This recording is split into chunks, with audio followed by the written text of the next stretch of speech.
Hi, it's Grandma here, and I'm reading The Sign of the Beaver by Elizabeth George Spear. And we'll be starting with chapter 19 after I review a little. In the last chapter, Matt found Attean's dog, and it was in a steel trap. Attean, he could not find Attean anywhere to help him get the dog out of the trap, so he went to the Indian village and confronted Attean's grandmother, who does not like Matt. But meanwhile, there was a girl there, and she said she was Attean's sister, and she would help Matt get the dog out. So she went with Matt, and they found the dog, and they were able to rescue the dog.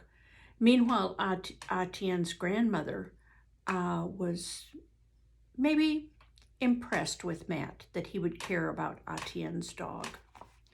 Chapter 19. Grandmothers say you come to village today, Attean announced 2 days later. Well, that's kind of her, Matt answered, but my hand is just about healed. It doesn't need any more medicine. Not for medicine. Matt waited uncertainly. My grandmother very surprised white boy go long way for Indian dog, Attean explained. She say you welcome. So once again, Matt crossed the river into the Indian stockade. This time, though, the dogs barked at him and the children stared and giggled. He did not feel so much a stranger. Saknas held out a hand of welcome. Attean's grandmother did not exactly smile, but her thin lips were less grim. Behind her, Attean's sister smiled but did not speak. The old woman dipped a clamshell ladle into a kettle and filled 3 bowls with a stew of fish and corn, then drew back while Attean and Saknas and Matt ate their meal in silence. Neither she nor Marie ate till the men were finished. One thing about Attean's sister, her name is Marie, which indicates that she's Christian, which Matt was very surprised about. Turns out her father baptized her. Not her father, but a Jesuit father. After the meal, Attean did not hurry him away. He rather grandly played host and led Matt about the village.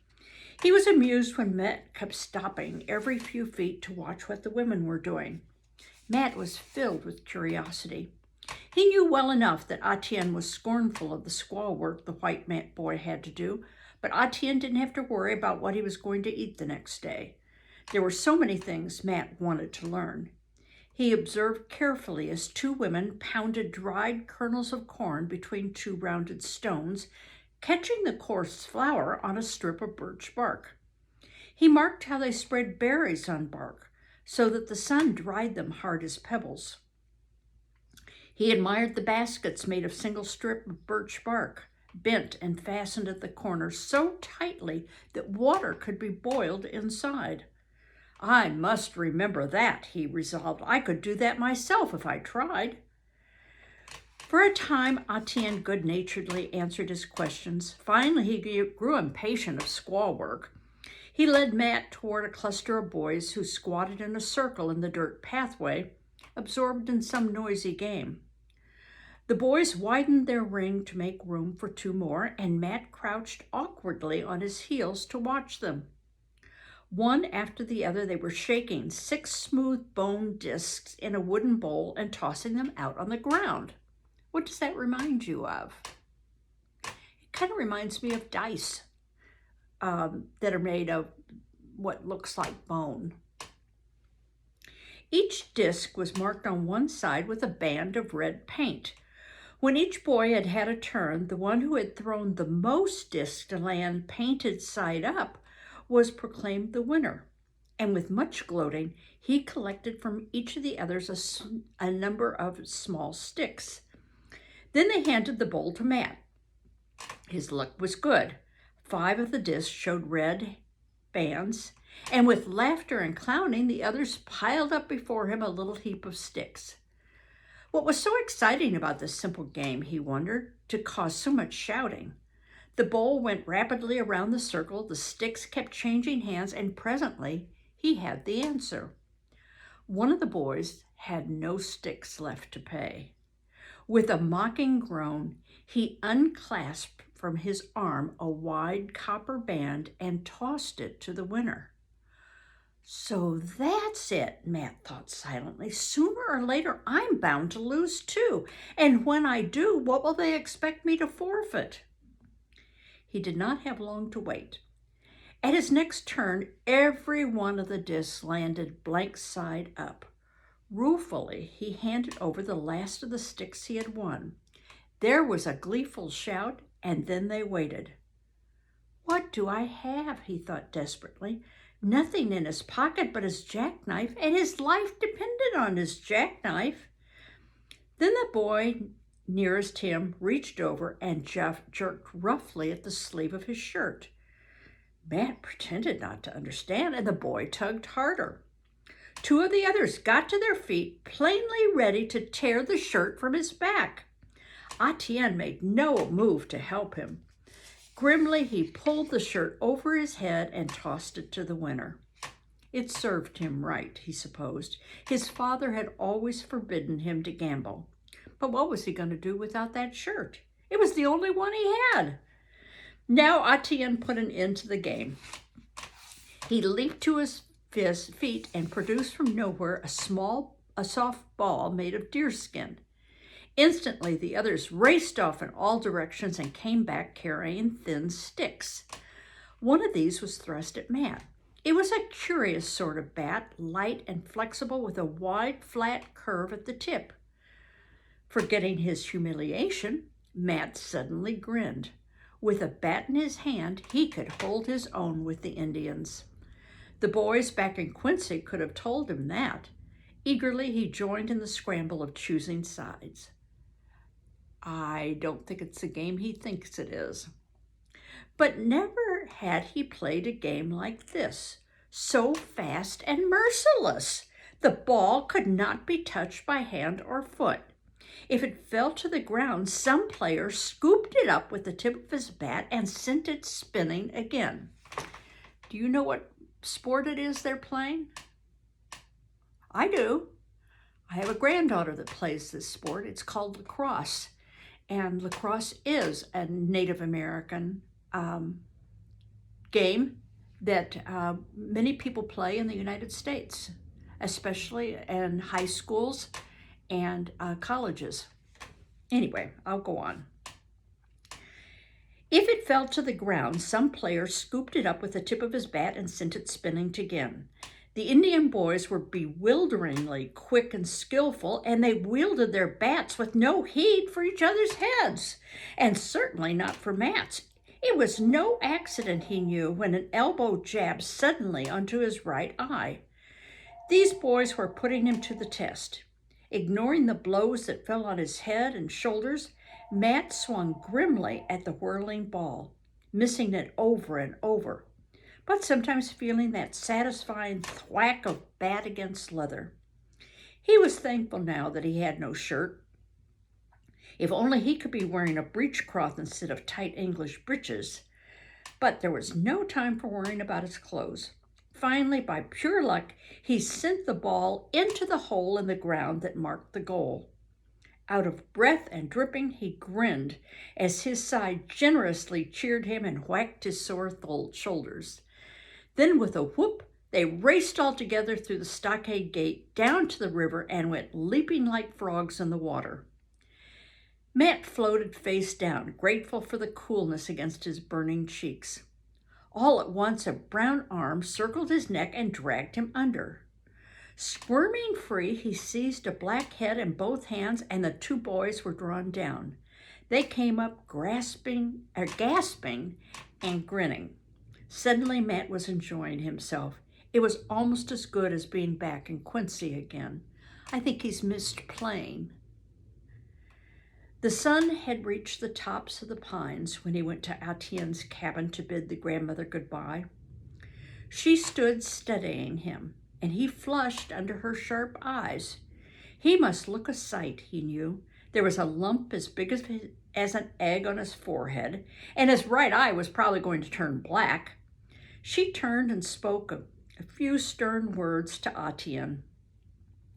With a shrug, he went out and returned in a few moments carrying Matt's shirt. "They played trick on you," he grinned. "Joke." "Some joke," Matt retorted. He wanted to refuse the shirt, but he couldn't afford to be proud about his only shirt. Resentfully, he put it over his head. Before they left, the old woman gave each of them a slab of cake heavy with nuts and berries. Her eyes, as she looked at her grandson, were warm and bright. Matt was reminded how his mother had often looked at him, pretending to be angry with him, but not able to hide that she was mighty fond of him just the same. Suddenly, he felt a sharp stab of homesickness. Outside the cabin, Attean's dog was waiting. He limped after them to the river, and when Matt stepped into the canoe, the dog jumped after him and settled down only a few inches from Matt's knees. He had never willingly come so close before. Attean noticed and commented, "Dog remember." Was that possible? Matt wondered. Could a dog caught in a trap, even though he snapped out in pain and fear, sense that someone was trying to help him? Could the dog remember that terrible ordeal at all? You couldn't read a dog's mind, but just possibly a dog could read a white boy's mind. Very slowly, Matt reached down and laid his hand on the dog's back. The dog did not stir or growl. Gently, Matt scratched behind the ragged ear. Gradually, against the bottom of the canoe, the thin tail began to thump in a contented rhythm. At the opposite bank, Attean watched Matt climb out of the canoe, but he did not follow. Apparently, this was as far as he intended to go. As Matt hesitated, he lifted his hand. It occurred to Matt that this might be a compliment. Without saying a word, Attean was acknowledging that Matt could now find his way through the forest. Returning his wave, Matt set out with confidence he did not quite feel. It was growing dark. He would have to walk fast or he would not be able to see the marks along the trail. He was very tired. The bump in his forehead was throbbing. He was sore from head to toe, and his eye was almost swollen shut. But to his surprise, deep inside, he felt content. Was it because Attean's dog had finally trusted him? No, more than that changed. He'd passed some sort of test, not by any means with flying colors. He had plenty of bruises to remind him of that, but at least he had not disgraced Attean. He felt satisfied. And for the first time since his father had left him, he did not feel alone in the forest. Chapter 20. For the next few days, Matt waited eagerly. Early in the morning, he finished his chores so that a word from Attean he would be ready to set out for the Indian village again. But Attean did not come. Matt resolved to be patient, but day by day, his new confidence began to slide away. Perhaps he'd only imagined he had passed a test. In Attean's eyes, perhaps he had failed. It was a week before Attean came, and the moment Matt saw him, he knew that there would be no invitation. The Indian boy was solemn and unsmiling, looking more like his grandfather than ever before. He sat staring at the book. Matt opened, his mind plainly miles away. He did not want to listen to a story. He seemed to have forgotten the words he had learned the week before. "I not remember," he said impatiently. "My grandfather teach me many things." "What sort of things?" Attean did not answer. "Time of hunt come soon," he said finally. Matt felt suddenly hopeful. Perhaps it was not any failure of his own that caused Attean to stay away. Every year, Attean had told him when the leaves had fallen from the trees, the Indians hunted the caribou and the great moose. Whole families moved away from the village to follow the trail of the big animals. Matt knew that more than anything in the world, Attean longed to hunt with the men.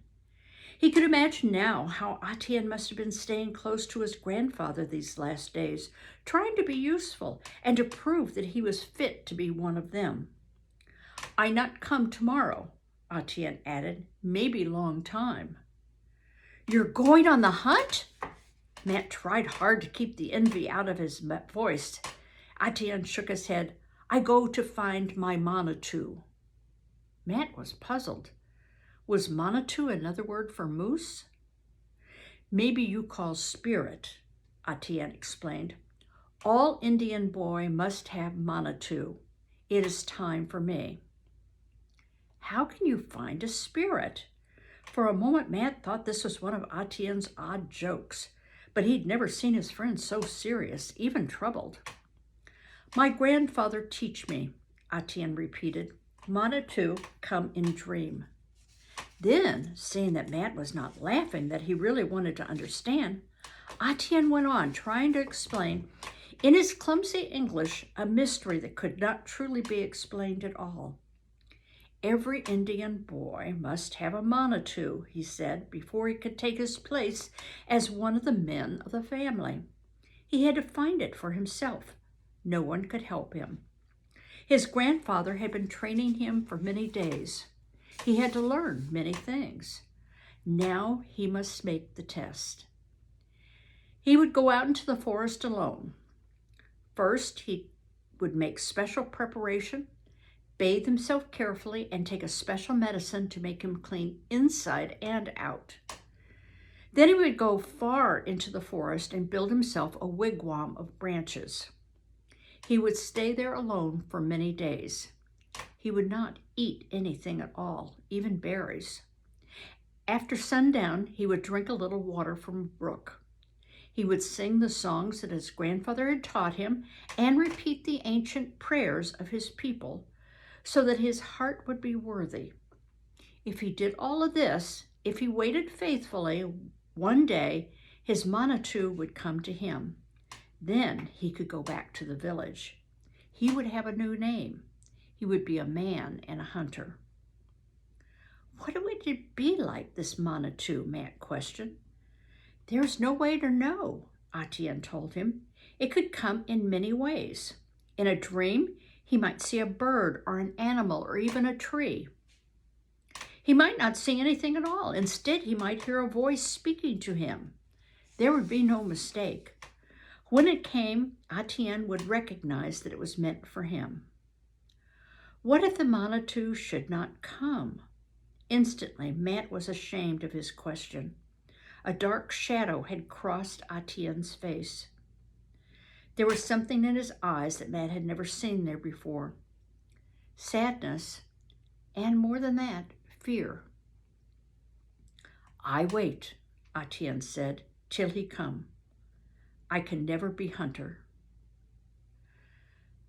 Matt could think of nothing at all to say. He felt shut away from his friend in a way that even the boy's scorn had never made him feel. This was something he could not understand or share. If he finds his manitou, he thought, he will go with the men. He may never come here again. "You'll come back afterwards, won't you?" he asked anxiously, though he knew in his heart that it would never be the same. "I come back," Attean promised. Waking in the nights that followed, Matt pulled the blanket tighter about his shoulders. It must be very cold in the forest. He could not get Attean out of his mind. What would it be like, sitting in a shelter, just waiting, growing hungrier every day and more afraid? Because there was no doubt Attean had been afraid. Matt was sure of that. Attean was afraid he might fail, that he might have to return to the village and admit that his manitou had not appeared. For Attean, this would be a disgrace, a shame that must be terrible if the thought of it had brought fear into his eyes. Even though he dreaded that it would mean the end of all their adventures, Matt hoped that Attean would find his manitou. Well, we're learning more and more about the Indian culture. We learned the kinds of games the boys play, and we learned about that ritual, because it is a kind of ritual, that at which a boy becomes a man. And every culture has something like that. Um, in the Christian culture, sometimes it's a confirmation class. In the Jewish culture, it's a bar mitzvah, or for a girl, a bat mitzvah. But every culture has something in which the child has to study or perform special deeds before they become an adult or are welcomed into the adult world. Some might even say getting your driver's license would be one of our rituals of our culture. Okay, bye-bye. Talk to you later.